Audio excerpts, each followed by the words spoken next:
पुराने वक्त में एक बड़े विद्वान प्रकांड पंडित हुए हैं, निरंजन देव ब्रह्म तीर्थ। बहुत पुस्तकें उन्होंने पढ़ी, बड़े ग्रंथ पढ़े, वेद रट लिए, उपनिषद रट लिए, पर अंतःकरण में शांति नहीं। बहुत चिंतन किया, बहुत सी पुस्तकें भी उन्होंने लिखी, पर कलम रख दिया। सोचा संसार में वास्तविक ज्ञान या तो यात्रा करने से या वास्तविक गुरु के प्राप्त होने से ज्ञान मिलता है, क्योंकि गुरु को अनुभव होता है। एक है ज्ञान का होना, एक है अनुभव का होना। एक है किसी बात का पता चलना, सूचना मिलना, एक है उसका आभास होना, अनुभव होना।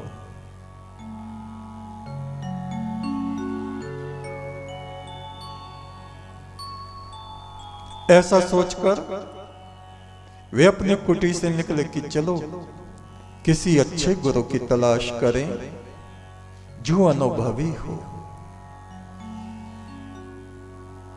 वो जमाना था कि लोग पद यात्रा किया करते थे, पैदल चलते थे। एक पेड़ के नीचे जाके बैठ गए, चलते चलते थक कर, तो एक कोई साधु जैसा दिखने वाला व्यक्ति भी उनके पास आके बैठ गया। वे मेधातिथि ऋषि थे, साधारण मनुष्यों की तरह रहते थे। दोनों में वार्तालाप हुआ। कहां जा रहे हो, कौन हो? कहा ज्ञान की तलाश है, गुरु की तलाश है। ऋषि मेधातिथि ने कहा गुरु को पहचानोगे कैसे? और तुमको स्वयं ही पहचानना पड़ेगा, उसमें कोई तुम्हारी क्या सहायता कर सकता है? थोड़ी देर में ऋषि ने कहा ये वृक्ष ये कुछ कह रहा है। निरंजन देव ने बड़े अचरज से देखा, ये व्यक्ति मुझको मूर्ख बनाना चाहता है। पेड़ भी कहीं बोलते हैं क्या? पेड़ हिल रहा था हवा से। ऋषि ने कहा ये वृक्ष कह रहा है मुझको तकलीफ है, मेरी तकलीफ को दूर करो। निरंजन देव को उनकी बातें जची नहीं। कहा पेड़ भी कहीं बोलते हैं क्या? तुम्हें अतीन्द्रिय ज्ञान होगा ऐसा तो मुझे लगता नहीं है, वैसे ही मुझे मूर्ख बना रहे हो, चलो। और वे वहां से उठ के चल दिए। थोड़ी दूर गए होंगे, ऋषि ने कहा असल में जब मैं वहां बैठा था तो मुझे शहद की खुशबू आ रही थी। वो वृक्ष शहद की मक्खियों से परेशान था। निरंजन देव ने कहा शहद की मक्खी? बोले हाँ। यानी शहद? बोले हाँ। अरे हमने बड़ा नुकसान उठाया, चलो शहद तो तोड़ ले। बोले चलो। लौट के गए तो देखा दूसरे कुछ लोग वहां जमा थे, उन्होंने वो शहद तोड़ दिया था, शहद भी गया। निरंजन देव ने उनसे कहा आपने पहले क्यों नहीं बताया इस पे शहद है? कहा मैंने तो कहा था कि पेड़ को कुछ परेशानी है। कहा तुमने तो पहेलियां सी बुझा दी, ये कोई बात हो गई? बोले बस ज्यादा ज्ञान मुझको है नहीं, जितना है उतना तुम्हें बता दिया, तुमने माना नहीं, तुम जानो। आगे चले। अगले दिन एक पहाड़ के निकट पहुंचे। और ऋषि मेधा थे जिनकी मेधा नाड़ी खुल चुकी थी, अतीन्द्रिय ज्ञान, पशु पक्षियों की भाषा भी जो जान सकते हैं, ऐसे ऋषि वे दौड़ के पहाड़ के निकट गए और इससे कान लगा के कुछ सुनने लगे।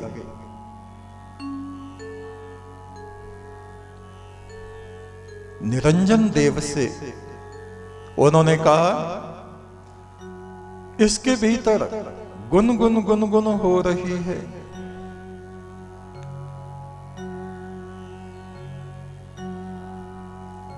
कुछ चींटियां इसके भीतर हैं,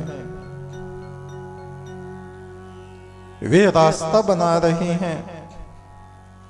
कुछ चींटियां कह रही हैं, ये पत्थर हटता नहीं, कोई हटा दे, हमारी मदद कर दे।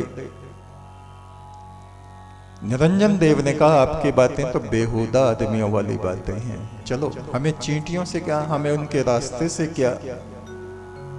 ऋषि ने कहा,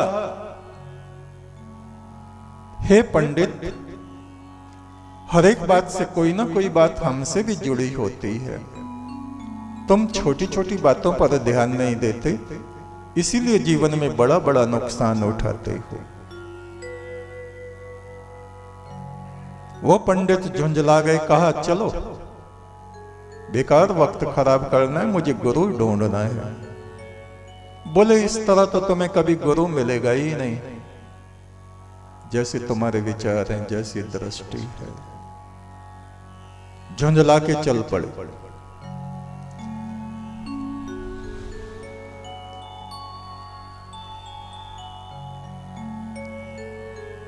अगले पड़ाव पे जहां रुके, कहा,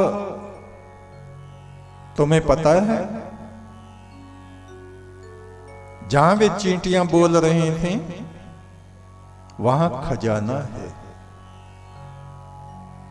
और सोने की एक शिला अड़ गई थी उनसे, वो उनसे कट नहीं रही थी, हट नहीं रही थी। कहा, चलो चलो वापस चले। कहा, चलो।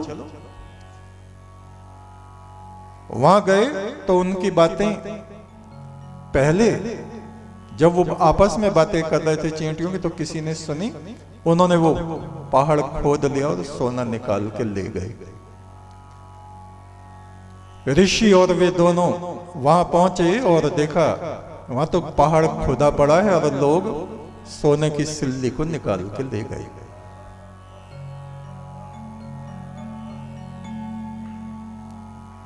वो पंडित बड़बड़ाए, तुम भी अजीब पागल आदमी हो, पहले साफ साफ क्यों नहीं बताया कि यहाँ पे खजाना है, स्वर्ण है। कहा, इतनी बातें तो मुझे पता नहीं, थोड़ी बहुत बुद्धि काम करती है, वो बता दी है, तुम मानते नहीं।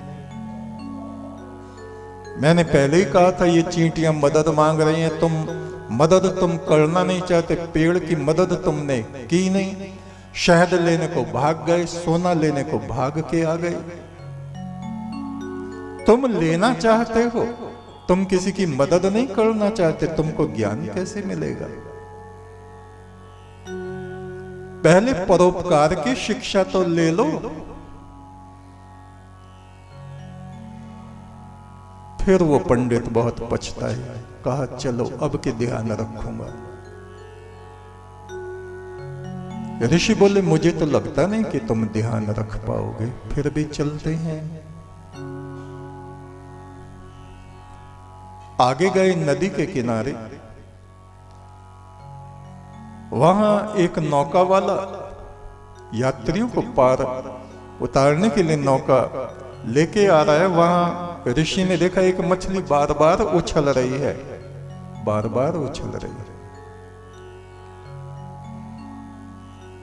ऋषि ने बड़े ध्यान से देखा, मछली कुछ बोलती है,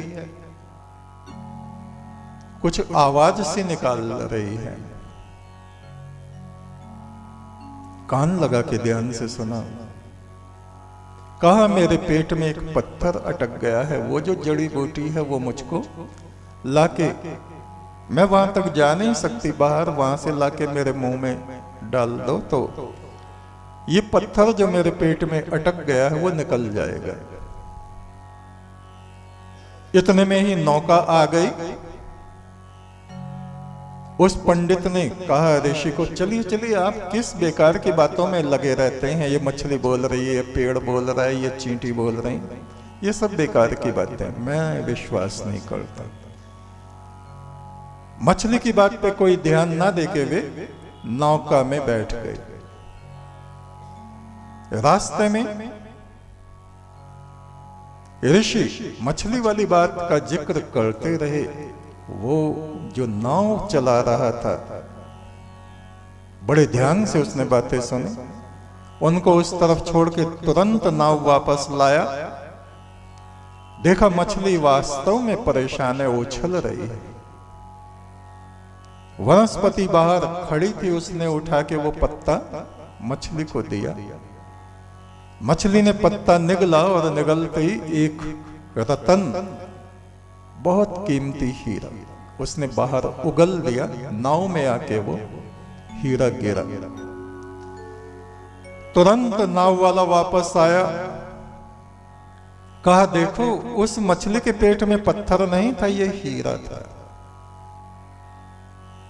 उस पंडित निरंजन देव ने फिर अपने सिर पे हाथ मार दिया।